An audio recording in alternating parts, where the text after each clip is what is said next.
नमस्कार दोस्तों। एक बार फिर से स्वागत है हमारे हॉरर पॉडकास्ट शो में, जहां पर हम लोग सुनते हैं एक से बढ़कर एक डरावनी और सच्ची घटना पर आधारित कहानियां। तो जो आज की कहानी है उसको शुरू करने से पहले एक आपसे छोटी सी रिक्वेस्ट है कि आज का हमारा टारगेट है सिर्फ और सिर्फ 50 लाइक्स और 20 कमेंट्स का। और हो सके तो आप इस टारगेट को पूरा करने में इस छोटे से चैनल की थोड़ी मदद कर सकते हैं, जिससे हमारा मनोबल बढ़ेगा और हम आपके सामने और भी अच्छी अच्छी कहानियाँ लेकर आते रहेंगे। फिलहाल ये मेरी रिक्वेस्ट थी। जो चलते हैं, आज जो कहानी है वो है 4 फॉरेस्ट ऑफिसर और एक खतरनाक जंगल की। और उस जंगल के बारे में बहुत सारी अफवाहें फैली हुई थी और भयानक भयानक घटनाएं भी बहुत सारे लोगों के साथ घट चुकी थी। तो आज जानते हैं उन 4 फॉरेस्ट ऑफिसर के साथ क्या उस जंगल में होता है, क्या वह बच के आ पाते हैं। तो चलते हैं, कहानी की शुरुआत करते हैं। सूरज की पहाड़ियों के पीछे छुप चुका था और जंगल में हमेशा की तरह सन्नाटा छा चुका था। मौत का जंगल एक घना जंगल और प्राचीन जंगल था। हवा में हल्की सी ससराहट के साथ, जैसे कुछ गुप्त राज खुद में बयां करने की कोशिश कर रहा हो। यह जंगल दूर दूर तक फैला हुआ था, जिसकी सीमा केवल अफवाहों और कहानियों से तय होती थी। गांव वालों के बीच यह जंगल भय और रहस्यों से भरा हुआ माना जाता था और यहां अक्सर गायब हो जाने की घटनाएं सुनने को मिलती थी। कुछ लोग तो कहते थे कि यहाँ एक खतरनाक चुड़ैल का वास है, जो जंगल के अंदर अपने शिकार को इंतजार करती रहती थी। लेकिन ये बस लोक कथाएं ही थी, जो डर पैदा करने के लिए बनाई जाती थी। लेकिन जब एक 4 वन अधिकारी, इंस्पेक्टर अरविंद, रवि, दीपक और विक्रम इस जंगल में घुसने के लिए तैयार हुए, तो उन्हें यह बस एक सामान्य ड्यूटी की तरह लग रहा था। दिन भर की पेट्रोलिंग और चेकिंग। जैसे ही वे जंगल में दाखिल हुए, मौसम में एक अजीब सी स्थिरता महसूस हो रही थी और हवा भी चुप थी। पक्षियों और कीड़ों की चहचहाहट गायब थी। बस एक अजीब सी सन्नाटे की आवाज थी। अरविंद, जो इस टीम के नेता थे, ने बाकी तीनों को घूरते हुए कहा, सावधान रहना और दूर मत जाना। उनके शब्द स्थिर थे, लेकिन वह खुद भी महसूस कर रहे थे कि कुछ तो गड़बड़ है। रवि, जो हमेशा संवेदनशील था, हंसी में बोला, क्या बोल रहे हैं सर, यह बस एक जंगल है, हम इससे भी बुरा देख चुके हैं। दीपक, जो थोड़ा अधिक आस्तिक था, सिर हिलाया लेकिन कुछ बोला नहीं। वह अपने साथी अधिकारियों के पास ही था और उसकी आंखों में डर साफ नजर आ रहा था। विक्रम, जो हमेशा चुप रहता था, कुछ नहीं बोला, लेकिन उसकी नजरें जंगल में दूर कहीं अटक गई थी, जैसे उसे पता हो कि कुछ गलत हो रहा है। वह आगे बढ़ा, कदम धीरे धीरे जंगल की गहरी चुप्पी को चीरते हुए। उनका काम था जंगल की सीमा का निरीक्षण करना, जंगली जीवन का जायजा लेना और यह सुनिश्चित करना कि कहीं कोई शिकारियों की गतिविधियां तो नहीं हो रही हैं। लेकिन जैसे जैसे वे जंगल के भीतर और गहरे जाते गए, उन्होंने अजीब सी चीजें महसूस करना शुरू कर दिया। जंगल की विशाल और प्राचीन पेड़ जैसे मानो एक दूसरे की ओर झुके हों। उनका तना घुमावदार था और शाखाएं एक दूसरे में उलझी हुई थी। हवा ठंडी हो रही थी और जैसे जैसे वे आगे बढ़े, चुप्पी और भी भारी होती चली गई, यहाँ तक कि उनके कदमों की आवाज भी मध्यम हो गई थी, जैसे जंगल उन्हें चुप रहने के लिए कह रहा हो। विक्रम रुककर नीचे की ओर इशारा करता है, देखो यहाँ क्या है। उसने जमीन पर कुछ गहरे निशान देखे थे, जो जैसे किसी ने खींचे हो। अरविंद झुककर उन निशानों को देखने लगा। यह किसी जानवर के नहीं बल्कि इंसान के हाथों से बने हुए प्रतीत हो रहे थे, लेकिन किसी असामान्य रूप में। यह अर्धचंद्राकार प्रतीक का था, जिसके किनारे में तेज और खिंचते हुए रेखाएं निकल रही थीं। शायद कोई जानवर होगा, ऐसा रवि ने कहा, लेकिन उसकी आवाज में अब पहले जैसी निश्चितता नहीं थी। वह आगे बढ़े, लेकिन अब जंगल में कुछ तो था जो अजीब था। हर हवा का झोंका, हर पेड़ की शाखा, हर साया जैसे उनका पीछा कर रहा था। दीपक का हाथ उसकी टॉर्च पर था और उसके अंगूठे की पकड़ इतनी मजबूत थी कि मानो वह अपनी जान बचाने के लिए उसे कसकर पकड़ रखा हो। फिर अचानक से उसे देखता है। पहले जो वह बस एक साया था जो पेड़ों के पीछे खड़ा था। सफेद साड़ी पहने हुए एक स्त्री जिसके काले बाल उसके चेहरे पर लटक रहे थे। वह बिल्कुल ना हिलते हुए खड़ी थी, जैसे समय ने उसे जकड़ लिया हो। अरविंद ने पुकारा, तुम ठीक हो? क्या तुम खो गई हो? लेकिन वह चुप रही। उसकी गर्दन धीरे धीरे झुकी और फिर अचानक उसने अपनी उंगली की ओर इशारा किया। एक ठंडी शंका अरविंद के मन में पैदा हुई और उसने खुद को एक कदम पीछे खींच लिया। रवि, जो हमेशा इन बातों को मजाक समझता था, वह आगे बढ़ने लगा। क्या बात है? तुम लोग डर क्यों गए हो? लेकिन जैसे ही वह एक कदम बढ़ा, वह साया अचानक से गायब हो गया, मानो हवा ने उसे निगल लिया हो। क्या तुम लोगों ने देखा? विक्रम यह आवाज कंपनी आवाज में कहता है। कुछ तो गड़बड़ है। दीपक पहले की तरह डरे हुए पीछे हट जाता है। यह बस कोई साधारण इंसान नहीं है, यह वही चुड़ैल है जिसकी बातें गांव वाले करते हैं। अरविंद, जो अब तक इन सारी बातों को नकारता था, महसूस करने लगा था कि शायद सब कुछ सच है। जंगल और भी ठंडा हो चुका था। सन्नाटा अब उसके कानों में गूंजने लगा था। इससे पहले कि वे कुछ और सोच पाते, अचानक तेज हवाओं ने उन्हें घेर लिया। पेड़ों की शाखाएं तेजी से झूमने लगीं और अचानक एक खौफनाक आवाज, जैसे कई आवाजें एक साथ गा रही हों, जंगल के भीतर से आई। भागो! अरविंद चीखता है, लेकिन अब बहुत देर हो चुकी थी। दीपक जमीन पर गिर पड़ा और उसकी टॉर्च हाथ से गिर गई और उस अंधेरे में वही भूतिया रूप फिर सामने आ गया। एक बार और करीब। उसका चेहरा सफ़ेद, आंखें गहरी काली और उसके ओठों पर एक भयानक मुस्कान थी। तुम अब मेरे हो, चुड़ैल ने ऐसा कहा। और जंगल में मैं जैसे एक अजीब सी ऊर्जा फैल गई। पेड़ हरकत करने लगे, जमीन कांपने लगी और चुप्पी का शोर और भी तेज हो गया।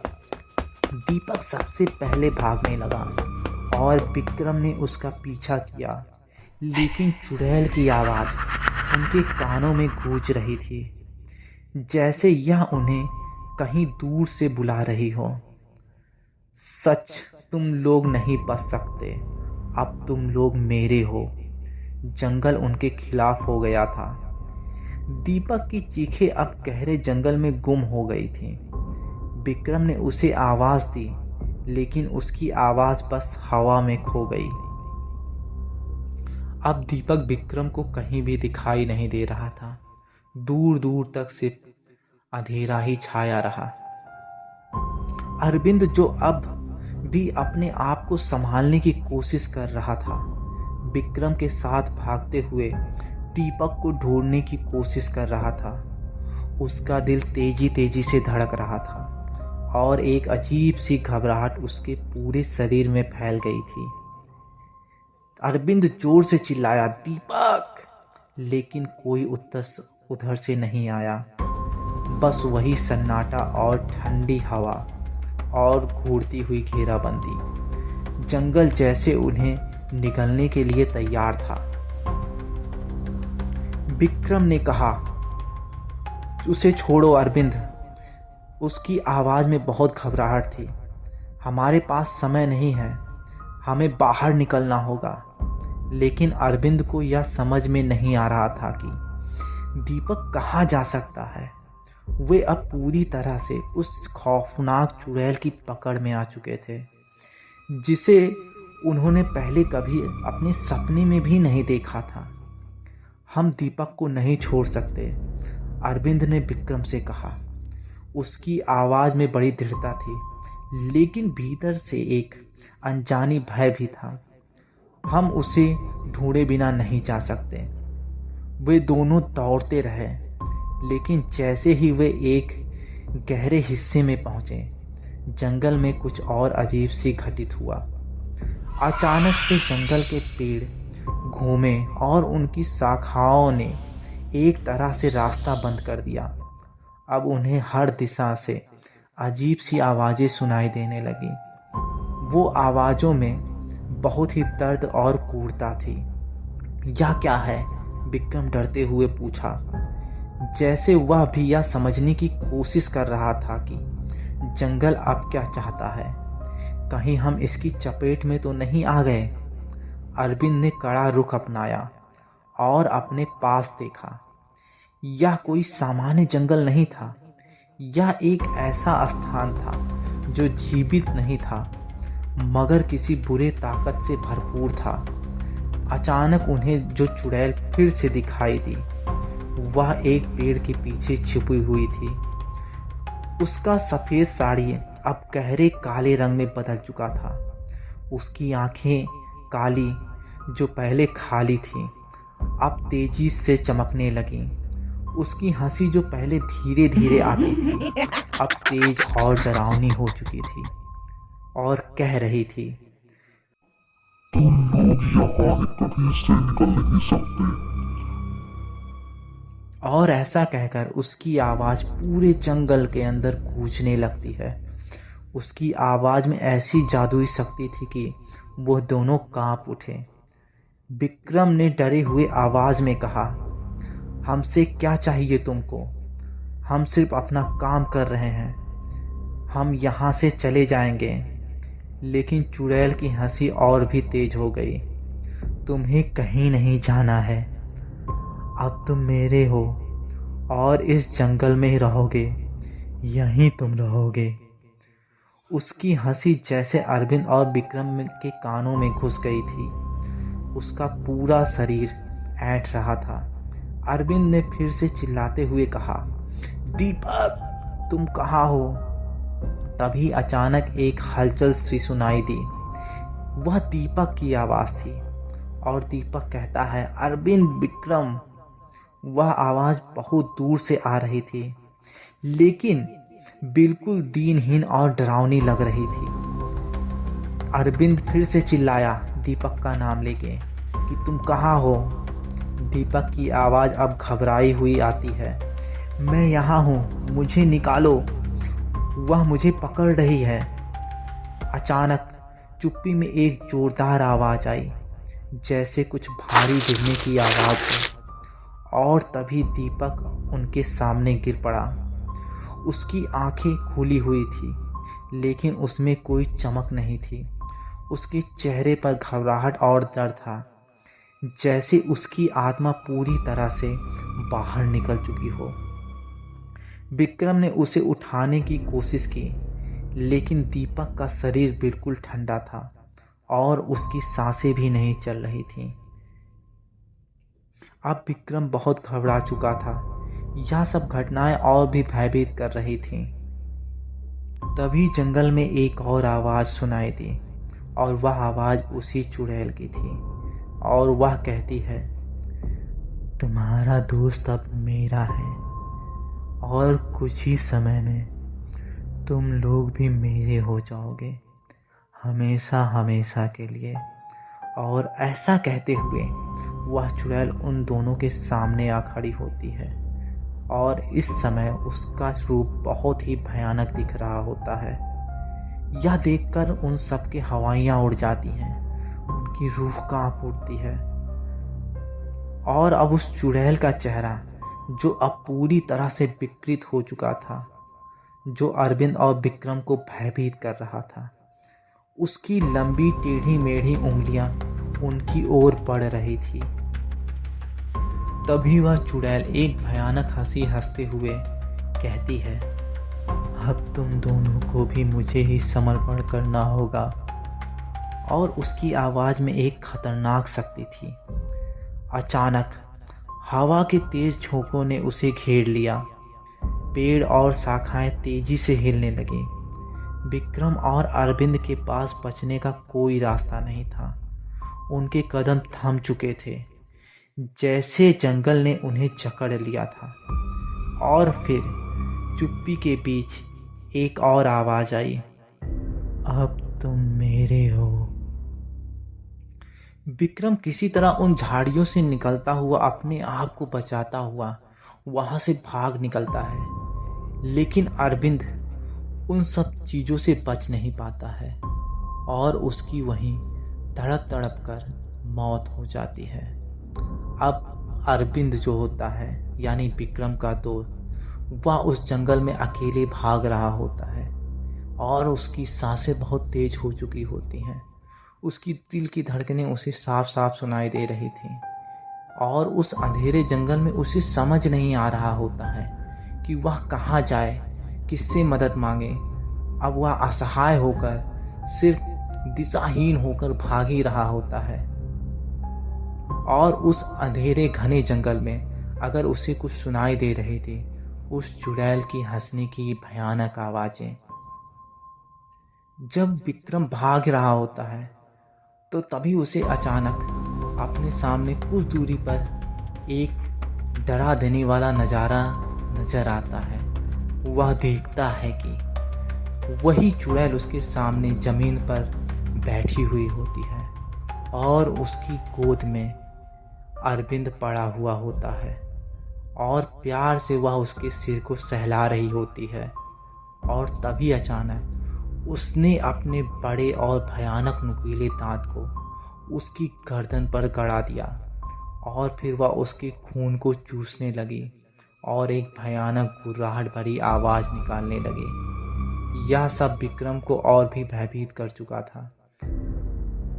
अब विक्रम के मन में यह डर सताने लगा था कि शायद यह उसकी आखिरी रात होगी। अब वह इस चुड़ैल के चंगुल से बच नहीं पाएगा। तभी उसे एक चीज याद आती है। जब वह बाहर अपने घर से, यानी जब वह अपने घर से निकल रहा होता है, तो उसकी पत्नी ने उसे एक ताबीज दिया था और विक्रम ने उससे कहा कि यह आप मुझे क्या दे रही हैं। तो उसकी पत्नी ने कहा, मैंने उस जंगल के बारे में बहुत सारी घटनाएं सुन रखी हैं। वह जंगल श्रापित है। आप तो मानेंगे नहीं, आप अपनी ड्यूटी तो करके ही रहेंगे, आपको तो कोई रोक नहीं सकता है। इसलिए यह ताबीज रख लीजिए जो आपकी बुरे वक्त में सहायता करेगी। विक्रम वह ताबीज पहनता तो नहीं है, लेकिन अपने जेब में उसे रख लेता है। तभी विक्रम उस ताबीज को अपनी जेब से निकालकर अपने हाथ में ले लेता है और फिर एक बार कोशिश करके भागना शुरू करता है। भागते भागते वह एक पेड़ की डाली से फंसकर जमीन पर गिर जाता है और जब वह गिरता है तभी उसके सामने वही भयानक चुड़ैल एक बार फिर से प्रकट हो जाती है और एक बार फिर वह एक भयानक आवाज में कहती है, क्या तुम अपने दोस्तों को यूं ही अकेला छोड़ दोगे इस जंगल में? उनका साथ नहीं दोगे विक्रम? आओ, मैं तुम्हें उन सब के पास पहुंचा दूं, फिर तुम लोग इस जंगल में आराम से ड्यूटी करते रहना। और ऐसा कहकर वह एक भयानक हंसी हंसती है। तभी विक्रम अपने पैरों पर खड़ा होता है और फिर वह चुड़ैल विक्रम का शिकार करने के लिए आगे बढ़ती है। विक्रम ने अपने उस हाथ को तेजी से घुमाया जिसमें उसने उस ताबीज को रखा था, और उसका हाथ चुड़ैल के मुंह पे जाके लगता है, जिससे वह चुड़ैल काफी दूर जाकर गिरती है। और विक्रम को यह अब एहसास हो जाता है कि वाकई में उस ताबीज में कुछ शक्ति है, जिसकी वजह से वह चुड़ैल अब उसका कुछ नहीं बिगाड़ सकती है।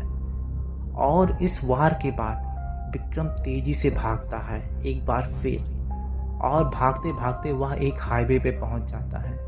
लेकिन अभी भी उस चुड़ैल की आवाज़ें उसके कानों और उसके जहन में बसी हुई थी। लेकिन अब उसे पता था कि वह चुड़ैल उसका पीछा नहीं करेगी, क्योंकि एक शक्ति उसके पास भी आ चुकी थी। और कुछ ही देर में एक हाईवे से गाड़ी गुजर रही थी। विक्रम ने उससे लिफ्ट मांगी, और लिफ्ट मांगकर वह उस मौत के जंगल से बचकर बाहर आ गया। तो दोस्तों, यह कहानी थी विक्रम की। उम्मीद करते हैं आपको यह कहानी अच्छी लगी होगी। कहानी अच्छी लगी होगी तो कमेंट बॉक्स में मुझे ज़रूर बताइएगा। फिलहाल आपसे मेरी जो रिक्वेस्ट थी मैंने पहले कर दी। प्लीज़ 50 लाइक और 20 कमेंट जरूर मेरे आज वीडियो पे होने ही चाहिए। इस छोटे से चैनल को ग्रो करने में आप अपना योगदान दे सकते हैं। फिलहाल वीडियो पूरा सुनने के लिए बहुत बहुत धन्यवाद। मिलते हैं किसी नई डरावनी और सच्ची घटना पर आधारित कहानियों के साथ। तब तक के लिए अपना ख्याल रखिए। Bye bye.